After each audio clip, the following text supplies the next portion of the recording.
All right, folks, welcome back. So we were making our own bass lines, and I gave an example of a bass line that I made with the combination of arpeggios and scales. So I'm going to explain it a little more here. So you can see in the first bar, I have a G major arpeggio.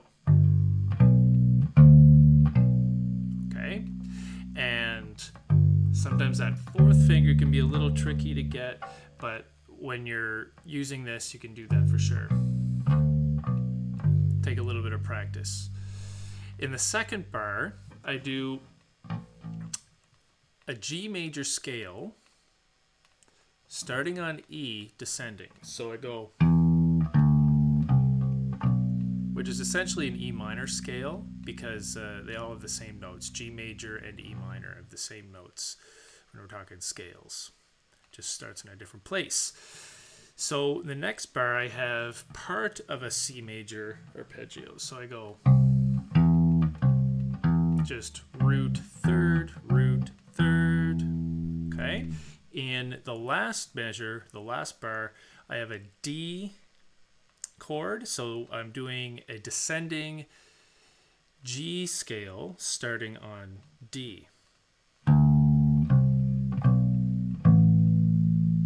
Okay, then it would end there and repeat back. So the whole thing sounds like this. Oops. To get that stretch.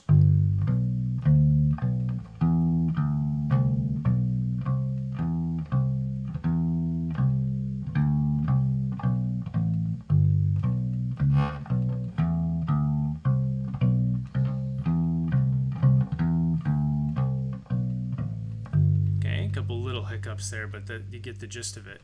And I made a little track with Soundtrap so you can kind of hear it in context, but I'm going to put my headphones on so I can hear it in my head and play along. So here's my chords. I made a progression that goes G, E minor, C, and D, and here's what it sounds like. It has my click track.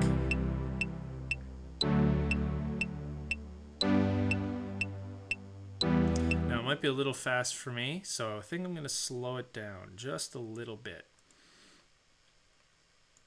Probably down to 100 instead of 120. Okay, I'm going to try that. I'm going to keep the click on just so I know where the beat is because they're all held notes. All right, so if I go back and try that again, this is my new accompaniment. And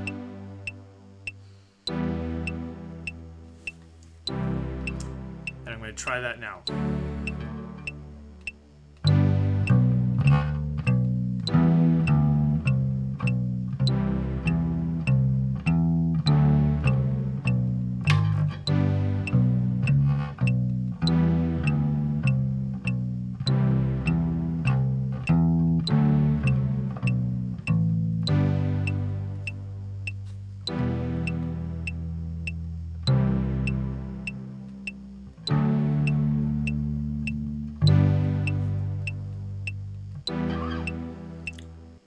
Okay, so you get the idea, and in the next video, I'm going to show you how to set up an accompaniment track for you to kind of play along and make your bass line kind of in context as if you were playing with the band. So that's kind of my explanation. Yours doesn't have to be that complex. You could use part of the chord. You could go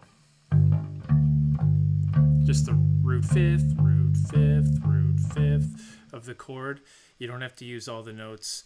So just keep it simple, but try and think about what you're doing when you're playing it. And if you're in the key of C, make sure your scales are in C, your arpeggios kind of fit with the chord. Okay, your arpeggios follow the chord, and if you're doing a scale, you have to know what key you're in. For this one, I'm in G because my first chord is G, so I'm doing any of the scale patterns that I do are in the key of G using the G scale. Okay, so keep that in mind. So you may have to ask your teacher what key you're in if you're not sure, but usually if you go by the first chord of the progression, that's usually what key you're in. Okay, so go with that for now and see what you can find, and yeah, have fun.